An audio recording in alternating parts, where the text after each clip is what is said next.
These are the ingredients. The list is given in the description. Now I am greasing the cake pan. Now I am searing the all-purpose flour. Now I am adding the baking powder. This is my OTG. Now I am putting oil.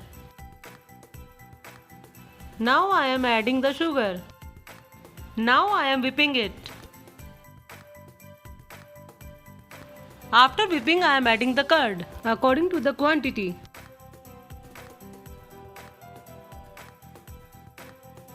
Now I am whipping it again.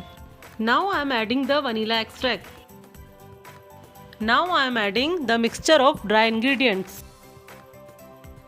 Now I am whipping it again. I have added the other half mixture of dry ingredients and now I am mixing it with the spatula. Now whipping it again. Now I am pouring it into the pan. Now I am leveling the batter. Now I am tapping the cake pan to pop the bubbles. Now I am putting the cake pan into the OTG.